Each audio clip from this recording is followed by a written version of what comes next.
Welcome back to the Signs of the Times. Question, why did America invade Iraq? And we're going to pick up on that as we go forward. But right now, we have two choices, my friends. We can either follow Satan or we can follow Christ. And I'm sure some of you out there are thinking, well, why do I need to make a choice? Well, it's because, let me try and explain. Those of you who are computer literate, you will understand what the default setting is. Computers give you choices. You can actually choose this or that option, but if you don't choose one, then there is a default setting which the computer chooses for you. So if you do not choose Christ, the default setting is Satan. That's how it works. I'm sorry, but if you choose not to follow Christ, then you automatically choose the default setting, and that is Satan. Now, I would like to offer you a book. My name is Bruce Telfer, and I studied politics and history at university for 5 years, and I never really understood it until I read this book, The Great Controversy. Because you see, when you go into some study of history and politics and any sort of study really, they tell you how things work, they tell you why things work, they tell you when things work, but they often leave out the why. Why did things happen the way they did? And this is what this book explains.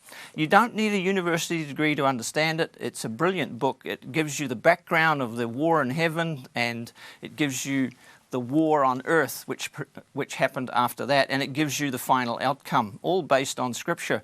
And I would thoroughly recommend it to anybody who wants to study these things and understand them. I have to tell you that this book was the beginning of my understanding of what's going on in the world. So if you've got a pen and paper, write down New Start New Zealand and the address, and there's the email address. And if you're not ready yet with a pen and paper, I'll put it up at the end of this presentation. So let's get back to our agendas. We've done Agenda 1, and we're still actually working on this agenda. This is a long one, Bretton Woods and the Petro-Dollar.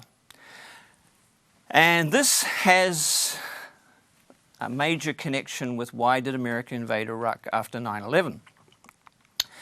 I would like you to meet the neoconservatives, or neocons, as they are known for short.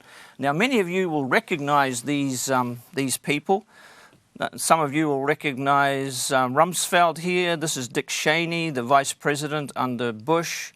And this is the guru of the neocons. He's the ones who is the philosophical, that's Paul Wolfowitz. And he's the one who has the philosophical sort of bent that gives them the reasons for the things they do. And this one, I'm sure you know, Hillary Clinton and Bush Sr. and Condoleezza Rice and Bush Jr. and the present incumbent of the White House. These are all known as neocons, and they are people who are pushing this empire agenda and wanting America to be the supreme power in the world and don't want any other supreme powers to compete with them. Now, the Wolfowitz doctrine includes, we read the first part up here, I just want to read the part in yellow here, that we endeavor to prevent any hostile power from dominating a region whose resources would, under consolidated control, be sufficient to generate global power. Now, which region in the world do you think would be the region that would create a global power if they had control over it? That's obviously the Middle East and all its oil and gas. That's what he's talking about.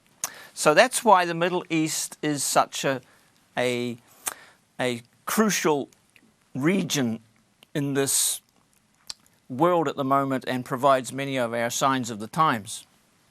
Do you remember Zbigniew Brzezinski? And he wrote this book, The Grand Chessboard, and he said that in order to control Eurasia, we need to control that ellipse there with all the strategic resources in it. Well, these guys, these neocons, they basically took Brzezinski's ideas and they expanded on them. And they came up with a document called Rebuilding America's Defenses, Strategy, Forces and Resources for a New Century, a report on the project for the new American century. And they're talking about the century that we are now living in.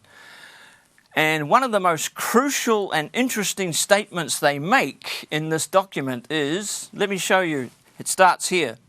The process of transformation, in other words, the transformation of America into the only superpower, even if it brings revolutionary change, is likely to be a long one, absent some catastrophe and catalyzing event like a new Pearl Harbor.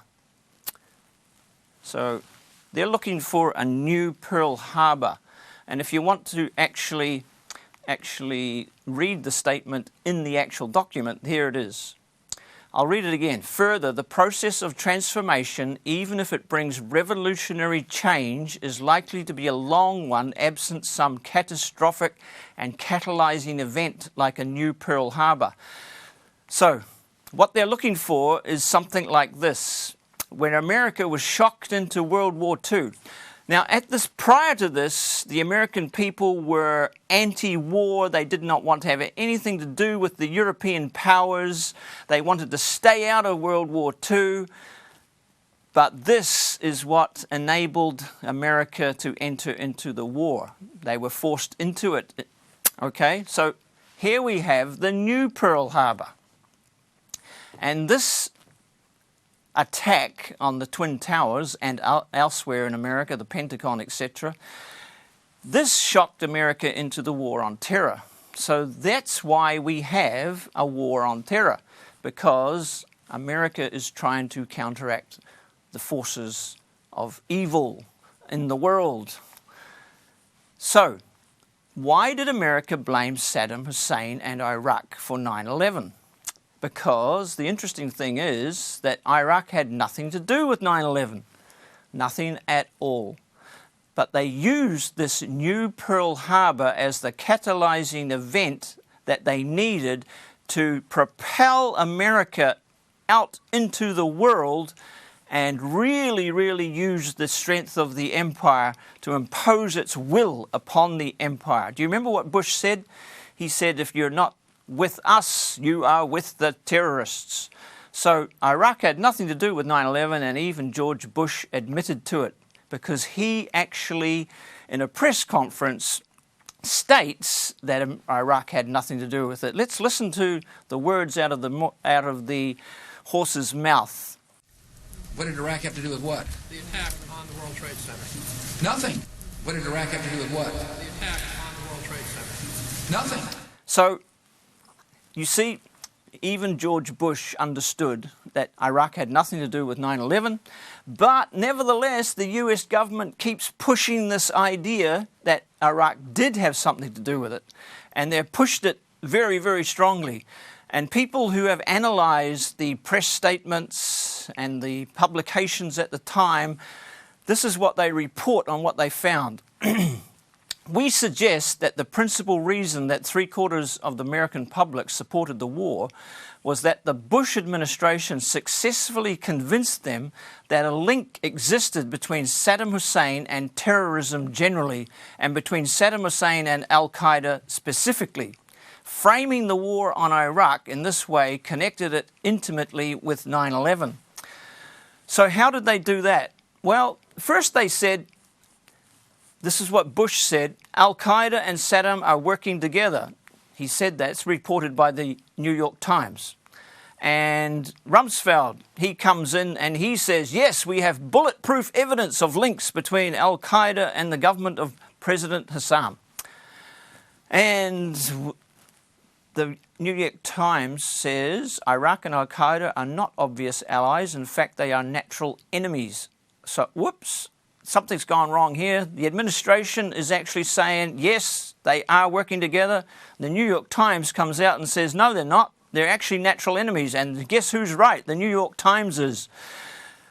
They are natural enemies. Saddam Hussein's regime is a secular Arab regime. It has nothing to do with religion. He does not support religion. He certainly does not support terrorists. In fact, he used to attack his own people whenever they tried to take power out of his hands. He was a brutal dictator. There's no question about it. He did use gas on his own people, but he certainly was not a supporter of Al-Qaeda. And so the New York Times is correct. The US administration is wrong. So then they have to come up with another explanation. They're desperately trying to find a link between 9/11 and Iraq, because they want to go into Iraq again, but they can't go in without a good reason, all right? So they have to find one. So now Wolfowitz, he comes up with an idea, and this is what he says. The truth is that for reasons that have a lot to do with the US government bureaucracy, we settled on the one issue that everyone could agree on, which was weapons of mass destruction as the core reason. So now they've gone from Saddam Hussein had something to do with 9/11. Saddam Hussein has links with Al-Qaeda. Saddam Hussein now has weapons of mass destruction, and that's why we have to go in there and take them away from him, because he may give them to Al-Qaeda, or he may give them to terrorists. Just maybe he will. So we have to go in there. Notice what Wolfowitz says here, though. He says the one issue that we could all agree upon. In other words, they were confused. They were fighting. The administration was fighting amongst themselves to come up with a legitimate reason for why they wanted to go into Iraq. The real reason is kept well in the background. So, what is the real reason? Well, let's first look at what Colin Powell said before 9/11. He said that Iraq has no weapons of mass destruction. And this was reported in 2003 by CBS News. He said, Saddam Hussein has not developed any significant capability with respect to weapons of mass destruction. He is unable to project conventional power against his neighbors. And the reason he's unable to do that is because he has been in trouble with the administration, and he has had sanctions imposed upon him. So he's not even capable of supplying medical supplies to his own population, and that's why they're dying. So, no. Even back then, before 9/11, they admitted that he doesn't have weapons of mass destruction. But look what Colin Powell says after 9/11. The gravity of this moment is matched by the gravity of the threat that Iraq's weapons of mass destruction pose to the world. Let me now turn to those deadly weapons programs and describe why they are real and present dangers to the region and to the world. Well, not just to the region, but to the whole world. Saddam Hussein does not have the ability to project anything in the way of aggression to his neighbors. But now he's a threat to the region and to the whole world with his weapons of mass destruction. See, the whole thing changed after 9/11. They're desperately trying to find a reason for attacking Iraq, so they make up stories. Look, the American media, which is generally very supportive of any American administration, even they start questioning it. Untruth and consequences. How flawed was the case for going to war against Saddam? Well, it was very, very flawed. This is something that came out in the Daily Telegraph. It's an English newspaper. The Iraq War, the greatest intelligence failure in living memory. That's what they blame it on now. They blame it on intelligence failure. Everybody knows now that there was no weapons of mass destruction in Iraq. So what went wrong? Well, it's the intelligence community's fault. They gave us the wrong information. They told us there was weapons of mass destruction. So it's not our fault, it's the intelligence community. Much of the key intelligence that was used to justify the war was based on fabrication, wishful thinking, and lies. Well, that's better. You know, generally they call that spin, but now we're calling it lies. That's good. And as subsequent investigations showed, it was dramatically wrong. Saddam Hussein had no weapons of mass destruction. So this is very strange indeed. And even ex-people who worked with with Bush and his administration, they are coming out in these latter days when all this has sort of gone by, when people don't pay attention. But nevertheless, some of them are coming out and telling the truth. Ex-CIA boss attacks Bush over WMD. That's George Tenet, George Tenet was director of the CIA at the time, and he basically was given the blame. Somebody had to be blamed, so it was an intelligence failure. And who's the head of the intelligence? Well, George Tenet. But then he fires back and says, no, it wasn't me.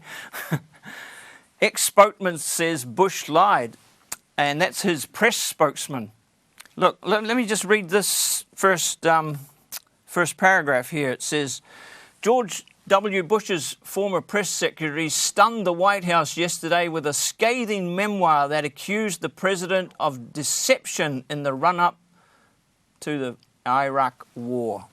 Wow, deception. And it was. There's no question about it. Because they could never tell what the real reason was. Now, here's another one. The Downing Street Memorandum, written July 23rd, 2002. This is just before they went into Iraq.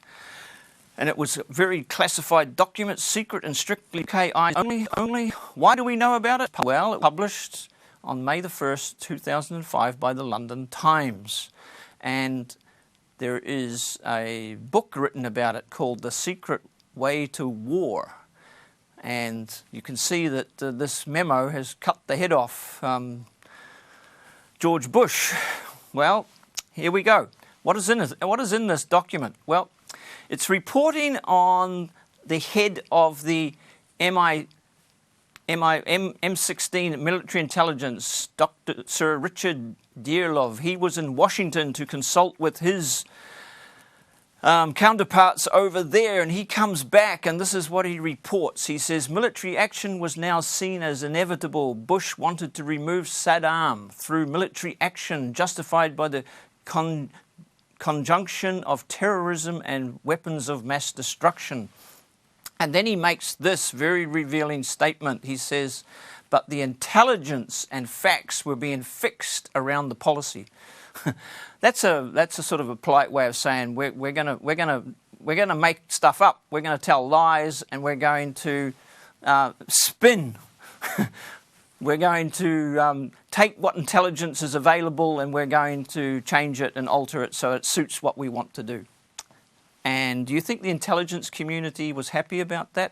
No, they rebelled. I'll explain that in a minute.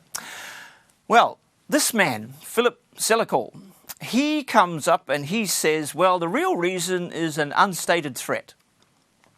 Zelikow made his statements about the unstated threat during his tenure on a highly knowledgeable and well-connected body known as the President's Foreign Intelligence Advisory Board. So he was a member of that board, and he said, oh, the real reason is an unstated threat, and we can't tell you what it is.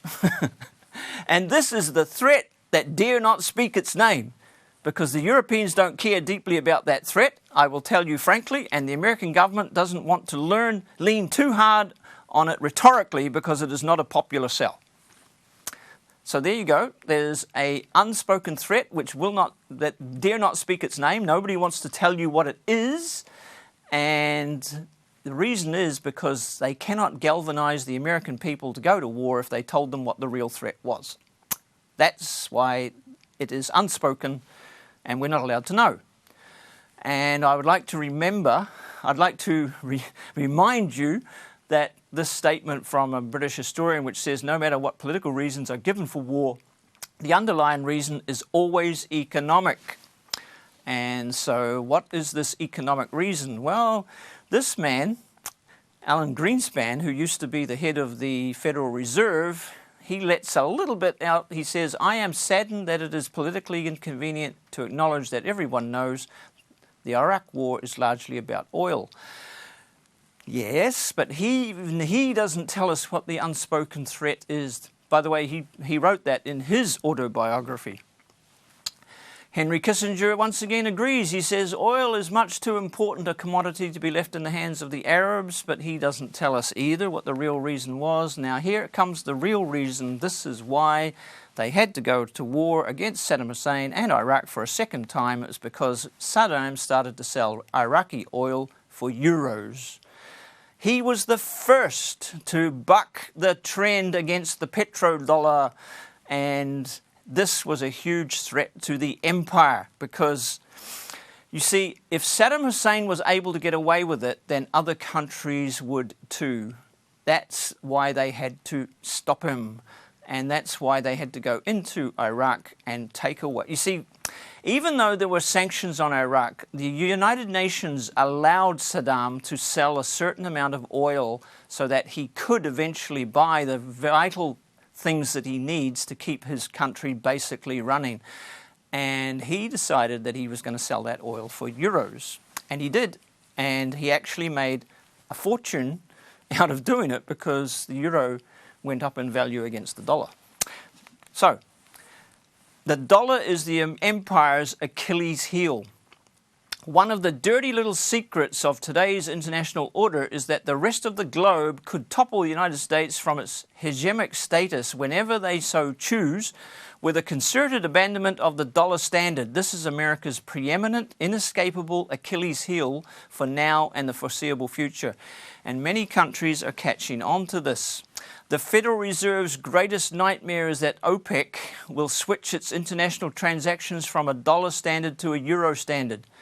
Iraq actually made this switch in November 2000 when the euro was worth about 82 cents. It has actually made off like a bandit considering the dollar's steady depreciation against the euro.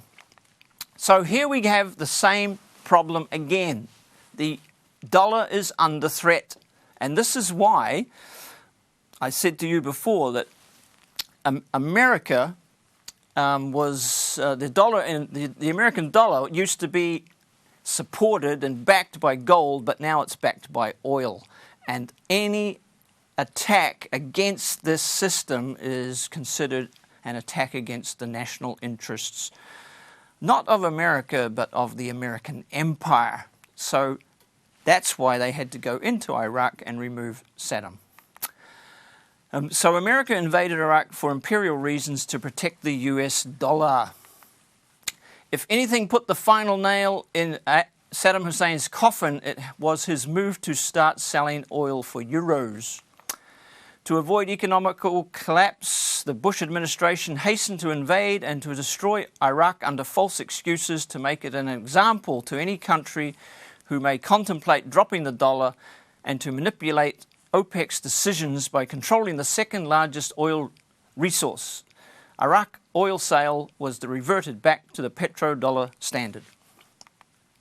So all the talk about freeing the Iraqi people and promoting democracy was simple spin, Western propaganda.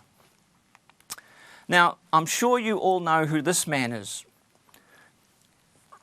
This man is Muammar Gaddafi, the president of Libya. And he was the president for something like 42 years, but then he had a sudden demise. 42 years, you know, during those 42 years, the Western powers never liked him. They did quite a few things against him. They tried to subvert his administration. But, you know, he was quite actually popular in his own country because he did a lot for his own people. You know, people even got things like electricity for free and all sorts of bonuses and benefits under his regime. But again, he made the fatal mistake of instituting the Gaddafi plan, where he was going to set up a system which would be able for African countries to trade together and sell oil for gold. The idea, according to Gaddafi, was that African and Muslim nations would join together to create this new currency, which was called the gold dinar, and would use it to purchase oil and other resources in exclusion of the dollar and other currencies.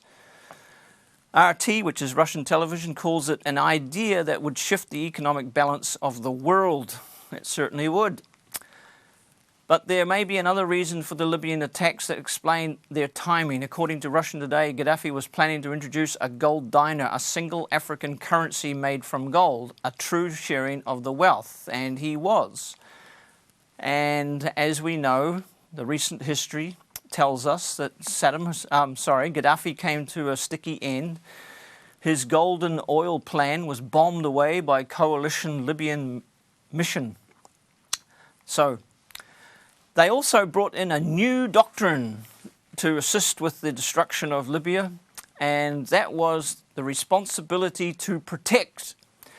And this was supposedly a doctrine which gave nations the right to interfere in other nations if they thought that the people of that nation were under threat from their own government. So they came up with this doctrine, which is very new. Prior to this, it was generally understood by the international community that other nations were not allowed to interfere in their internal affairs. But this was a doctrine which was new, and this is a very fascist doctrine. Poor old Hitler, he would have loved to have used that doctrine when he was around. Notice what he's carrying in his hand there. US forces deployed to oil-rich Uganda. That's another nation which has just discovered oil, and suddenly America becomes interested in it. What do these three men have in common? Well, there you have Saddam, there you have Gaddafi, and there you have Ahmadinejad, who used to be the president of Iran. And they all were put down, if you like, except for Ahmadinejad, for selling oil other than for dollars. And Iran is the latest in the nations that are trying to wrestle their way away from the American empire and to establish their own destiny, if you like, by selling oil for anything other than US dollars. And that's why Iran is now in the crosshairs of the American empire. So when Iran tried to do the same as Saddam and same as Gaddafi, they imposed sanctions starting in 2006, and they needed a reason to impose sanctions. And they couldn't say, we're going to impose sanctions because you are now selling oil for anything but dollars. They had to come up with another reason, so they came up with the nuclear issue. So Iran is now sanctioned not only by America, but by they get their allies in Europe to do the same. UE agrees, European Union agrees, new Iran sanctions, oil boycott in place by July 2012. And they put even more pressure on Iran. There's all sorts of black ops going against Tehran. Black ops are things like assassinations. I don't know whether you noticed, but in the news in recent years, there's lots of nuclear scientists getting killed in Iran, and mysterious explosions going off in some of their installations, and terrorists attacking the borderlands of Iran. These are all black ops, and they are done by intelligence communities. So Bush says, so I've told people that if you're interested in avoiding World War III, it seems like you ought to be interested in preventing them, he means the Iranians, from having the knowledge necessary to make a nuclear weapon. So this is the stick that America is going to beat Iran with. The issue being, we need to stop you from creating nuclear weapons. Well, the interesting thing is that Iran was nowhere near having the ability to create nuclear weapons, and it's very doubtful that they even had the inclination to do so. And all the intelligence agencies in America agreed. I'll show you that in a minute. Nevertheless, Iran presses ahead. They open up their own oil bourse, which is French for stock market, and they open up this bourse to sell oil for anything but American dollars. A fully functioning bourse will only be started after the bourse has demonstrated a reasonable period of trouble-free running. That's from the oil minister of Iran. And what he means by that is trouble-free running. He means we'll wait and see what the empire does. So what they did was they opened this bourse to sell oil, but they actually only sold oil derivative products, something that's made from oil. They didn't actually sell oil as a barrel of oil. So that's what they started. They started off very cautiously, waiting to see how the American empire would react. So here we have Newsweek saying the hidden war with Iran. Skirmishes, threats, missed signals, why the standoff could soon turn deadly. As of Thursday, March the 20th, 2008, the US is at war with Iran, according to Newsweek. And, you know, the UN Charter actually says that if one nation is going to impose sanctions upon another, that is actually a declaration of war. That's what the UN Charter says. And so it seems like America feels able and willing to impose sanctions willy-nilly wherever they want to, and nobody seems to object. But so this is a prior, if you like, declaration of war before military action. And the reason is because Iran is bucking the trend, going the same way as Saddam and Gaddafi. The dispute, this is from the Iranian newspaper, a Iranian newspaper. The dispute over Iran's nuclear program is nothing more than a convenient excuse for the US to use threats to protect the reserve currency status of the dollar.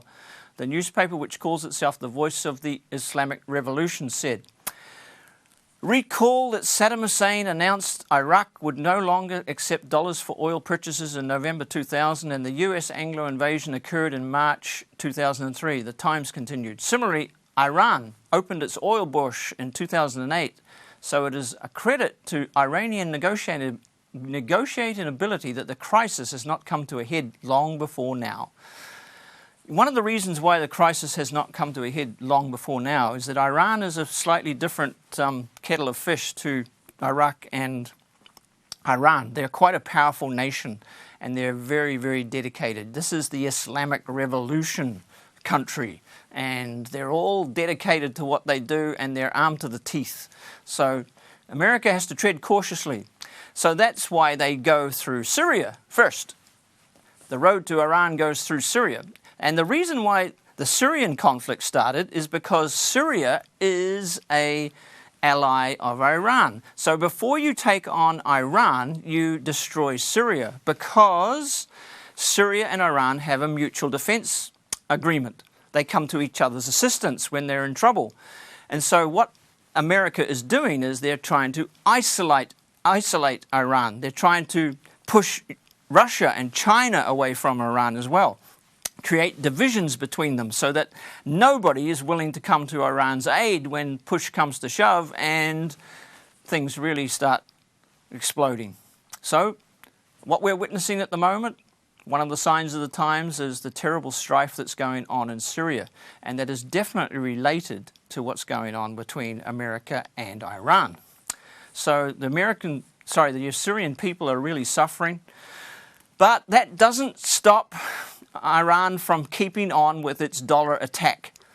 So Iran now accepts gold for oil in 2012, and India was one of the countries that was willing to trade with Iran for gold.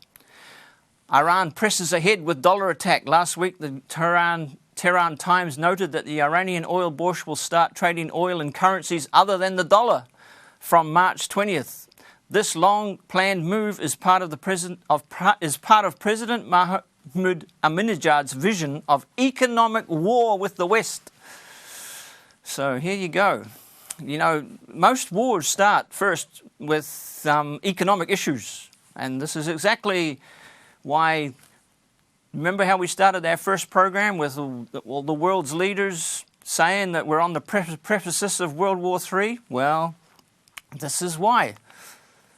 This is interesting. Bush knew that the Iranians had ceased trying to make nuclear weapons, yet kept using the nuclear issue to threaten Iran. And that's a statement from the Dominion Post. Okay? Just think of the implications of this. Okay?